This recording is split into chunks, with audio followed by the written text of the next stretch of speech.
Assalamualaikum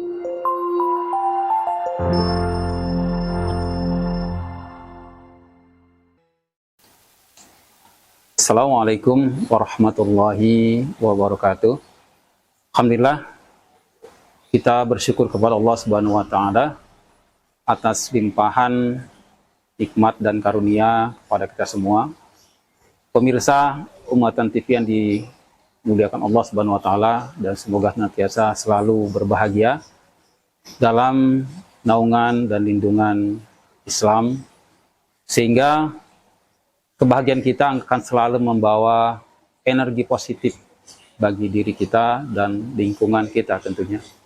Pemirsa yang dimuliakan Allah Subhanahu wa Ta'ala, belajar dari kisah teladan Nabiullah Ibrahim alaihissalam, di mana perjalanannya cukup dan sangat inspiratif buat kita semua. Apalagi beliau memang merupakan salah satu sosok yang memperoleh rekomendasi sebagai uswatun hasanah sebagaimana Rasulullah Shallallahu Alaihi Wasallam. Hal ini bisa kita maknai dari firman Allah Subhanahu Wa Taala surat Al-Baqarah ayat 124. Allah berfirman, A'udzubillahi minasyaitonirrajim. Bismillahirrahmanirrahim. Wa idzi betala Ibrahim rabbuhu bikalimatihi fa'atammahun. Qala wa min dzurriyyati. Qala la yanalu ahdul zalimin. Bahwa perjalanan Nabi Ibrahim alaihissalam dipenuhi dengan ujian-ujian yang datang dari Allah Subhanahu wa Ta'ala. Dan Ibrahim alaihissalam memaknai ujian ini justru adalah satu jalan yang akan mengantarkannya kepada siratal mustaqim. Sehingga kita bisa menangkap pesan penting dari ungkapan-ungkapan Nabiullah Ibrahim alaihissalam yang diabadikan Allah Subhanahu wa Ta'ala. Ketika berbicara ibtala yang bermakna ujian, rasanya tidak mungkin kalau Ibrahim alaihissalam seperti juga memohon bahwa ujian itu juga diberikan, diturunkan kepada keturunannya. Namun karena memang Ibrahim alaihissalam menyadari bahwa hanya dengan ujianlah yang akan mengantarkannya kepada siratal mustaqim. Nah, hadirin Allah Subhanahu wa Ta'ala, satu aspek yang kita dapat tangkap dari ayat ini, dari kisah teladan ini adalah kata Allah Subhanahu wa Ta'ala, dari seluruh perjalanan yang dinamikanya adalah ujian-ujian dari Allah Subhanahu wa Ta'ala, Nabiullah Ibrahim salam kata Allah fa'atammahunna, dia senantiasa sukses dengan ujian-ujian yang Allah berikan kepadanya. Pemirsa sekalian dirahmati Allah Subhanahu wa Ta'ala, memang tidak bisa kita lepaskan kehidupan kita ini dengan ujian. Karena Rasulullah juga menjelaskan bahwa ad-dunya darul imtihan. Dunia ini tempat kita diuji Allah Subhanahu wa Ta'ala. Lalu bagaimana agar kita sukses dari ujian-ujian tersebut? Tidak lain bahwa memang kita harus sanggup dan siap untuk mengorbankan apa yang kita miliki, apa yang menjadi yang berharga dalam diri kita. Karena pengorbanan adalah merupakan puncak kebaktian, puncak pengabdian kita kepada Allah Subhanahu wa Ta'ala. Dan tidak akan pernah sampai, pemirsa sekalian, kita kepada kebaktian yang sempurna kecuali kita sanggup melepaskan, mengorbankan apa-apa yang kita cintai. Allah berfirman, A'udzubillahi minasyaitonirrajim, Bismillahirrahmanirrahim. Lan tanalul birra hatta tunfiqu mimma tuhibbun. Sekali-kali kamu tidak akan sampai kepada kebaktian yang sempurna atau tidak akan sampai kepada surga Allah Subhanahu wa Ta'ala sampai kalian, kata Allah, sanggup mengorbankan apa yang kalian miliki, apa yang kalian cintai. Pemirsa sekalian buat Allah Subhanahu wa Ta'ala, Rasulullah SAW pernah bersabda, kata Rasulullah SAW, isma syi'ta fa innaka mayyitun wahbib ma syi'ta fa innaka mufaraqun bih. Hiduplah sesuka kalian, kata Rasulullah SAW, dengan cara apapun, dengan bagaimanapun. Tapi ingat, kata Rasulullah SAW, kalian pada akhirnya akan sampai kepada kematian. Dan cintai apa saja yang kalian boleh cintai, tapi ingat, kata Rasulullah, kalian akan berpisah dengan apa yang kalian cintai. Jadi hadirin Allah Subhanahu wa Ta'ala, terhadap apa yang kita cintai adalah apa yang kita miliki. Ya. Quran menjelaskannya bahwa yang kita miliki ini hakikatnya ada dua, yaitu amwal dan anfus, harta dan diri kita. Ya.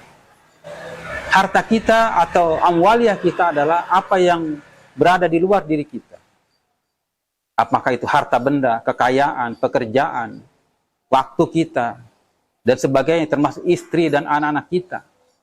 Ya, itu adalah merupakan aspek amwaliyah. Ya.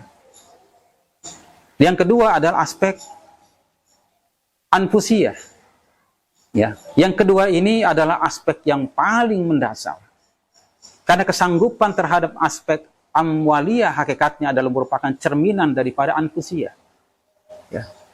Namun untuk melihat, mengukur, bahkan belajar bagaimana sampai kepada kesanggupan kita untuk mengorbankan diri kita, serta apapun yang kita miliki, sebagaimana teladan Nabiullah Ibrahim alaihissalam, ya, dimulai diawali dari bagaimana kita memahami dan memaknai anfusiyah kita. Salah satu aspek yang melekat dengan diri kita adalah berupa maliyah. Allah jelaskan, hadirin Allah dalam Al-Quran, ayat 261 surat Al-Baqarah, di mana ayat ini berhubungan dengan ayat sebelumnya, ayat 260, yang berkaitan juga dengan kisah Nabiullah Ibrahim salam, terhadap keyakinannya, kesakinahannya, komitmennya kepada Allah Subhanahu wa Ta'ala. Sehingga terukur ketika Allah jelaskan, masalul ladina yunfikuna amwalahum fi sabilillah kamathali habbatin anbatat sab'a sanabila fi kulli sumbulatin mi'ata habbah. Hadirin dimuliakan Allah Subhanahu wa Ta'ala, bahwa dari sisi amwaliyah, dari sisi materi, ketika kita keluarkan, kita korbankan, kita relakan, berpisah dengan diri kita, dalam hitungan kalkulatif materi, kalkulatif matematis, ya, menggunakan kacamata logika kita bahwa nyatanya, objektifnya memang berkurang, bukan bertambah sebagaimana apa yang dijelaskan Allah Subhanahu wa Ta'ala, bertambah berlipat-lipat. Ya. Tetapi tidak mungkin kita sampai kepada keyakinan yang Allah jelaskan bahwa hakikatnya tidak berkurang tapi bertambah. Ya.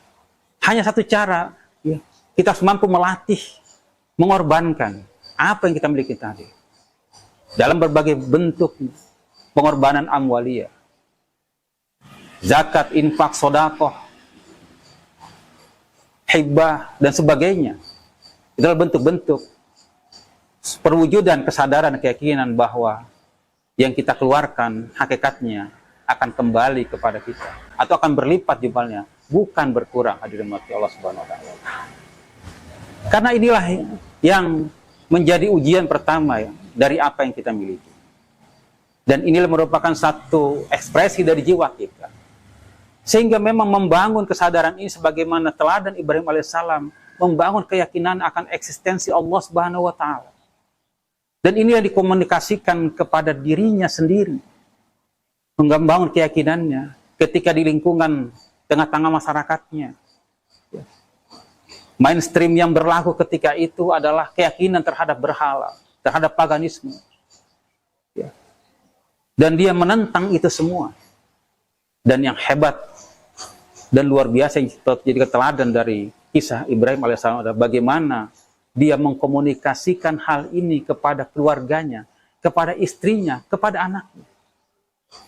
Teringat bagaimana ketika istrinya dan anaknya yang masih merah baru saja dilahirkan, di tengah padang pasir. Tidak ada satu manusia pun, tidak ada satu binatang pun, tidak ada sepotong tumbuhan atau rumput satu pun, pemirsa sekalian. Dan pada saat yang sama, Ibrahim dengan tugas risalahnya harus meninggalkan istri dan anaknya. Siti Hajar bertanya kepada Ibrahim, suamiku, untuk apa engkau meninggalkan kami di sini? Dengan tegas dan yakin bahwa Allah yang menjadi dasar dan landasan, sehingga Allah juga yang selalu akan menjamin kehidupan istri dan anak-anak hari ini. Tentu ini bukan sesuatu yang instan. Ketika Siti Hajar mendengar kalimat Allah, eksistensi Allah, disadari betul bahwa Allah tidak mungkin menzoliminya, Allah tidak mungkin meninggalkannya, Allah tidak mungkin menelantarkannya. Hadirin dirahmati Allah Subhanahu wa ta'ala. Begitu juga dalam puncak pengorbanan Nabi Allah Ibrahim alaihissalam, ketika dia datang kepada anaknya, anak yang dicintainya, anak yang dimintakan langsung kepada Allah Subhanahu wa ta'ala, pada situasi kondisi di mana secara alamiah tidak mungkin lagi Ibrahim masih punya keturunan, namun lagi-lagi Allah menunjukkan eksistensinya. Allah takdirkan Nabiullah Ibrahim punya keturunan, yaitu Ismail. Namun kemudian buah hatinya yang ditunggu-tunggu dan dicintainya ini, yang sudah lama tidak bertemu, ketika datang kembali, dia meminta nyawanya Nabi Ismail alaihissalam. Ketika itulah Nabiullah Ibrahim alaihissalam berkata kepada anaknya, ya bunayya, qala ya bunayya, inni ara fil manami asbahuka fanzur maza taro. Bahwa dalam mimpiku aku menyembelihmu. Bagaimana pendapatmu? Apa kata Nabi Ismail alaihissalam? Ya abati, if'al ma tu'mar. Laksanakanlah apa yang diperintahkan Allah Subhanahu wa ta'ala. Hadirin dapat Allah Subhanahu wa ta'ala. Tentu ini tidak akan mungkin terjadi manakala tidak ada komunikasi, tidak ada dialog, tidak ada pembinaan dari seorang ibu Siti Hajar dan orang tuanya Ibrahim alaihissalam. Sehingga ketika diminta nyawanya sekalipun, menyadari bahwa jika itu perintah Allah, maka Nabi Ismail alaihissalam dalam kondisi yang teramat siap. Hadirin yang dirahmati Allah Subhanahu wa ta'ala, pemirsa Umatan TV Allah Subhanahu wa ta'ala. Di sini kita melihat bagaimana eksistensi, fungsi kepemimpinan Nabiullah Ibrahim alaihissalam yang dibangun dari dirinya, kemudian keluarganya, bahkan kemudian bangsa dan negerinya. Kita bisa lihat bagaimana Allah jelaskan dalam Al-Quran. Dalam surat Al-Baqarah, A'udzubillahi minasyaitonirrajim, bismillahirrahmanirrahim. Wa idh qala Ibrahimu, Rabbi ja'al hadza baladan aminan warzuq ahlahu minas samarati man amana minhum billahi wal yaumil akhir. Jadi, kesimpulan yang bisa kita ambil dari teladan Nabi kita, Nabi Ibrahim alaihissalam, adalah bahwa untuk sampai kepada kebaktian dan ibadah yang sempurna ada, mau tidak mau, kita harus iringi dengan pengorbanan-pengorbanan. Baik amwalia kita maupun anfusia kita. Karena hakikatnya hidup kita adalah dalam rangka menjalani ujian yang datangnya dari Allah Subhanahu wa ta'ala. Dan ujian ini bukan dalam rangka menzalimi kita, tetapi dalam rangka mengangkat derajat kita, menjadikan kita menjadi manusia-manusia yang berkualitas dan bermutu untuk menjadi pengelola dan pengurus dari alam semesta ini. Semoga kisah ini betul-betul menjadi inspirasi bagi kita. Bukan hanya satu ibadah pengorbanan atau kurban dengan hewan kurban setiap tahun sekali, tapi kita maknai bahwa perjalanan hidup kita juga hakikatnya adalah bagaimana kita menjalankan pengorbanan-pengorbanan dari aspek-aspek tadi. Semoga Allah senantiasa memudahkan kita dalam menjalani seluruh ujian yang datangnya dari Allah Subhanahu wa ta'ala. Hadanallahu wa ikum ajma'in. Wassalamualaikum warahmatullahi wabarakatuh.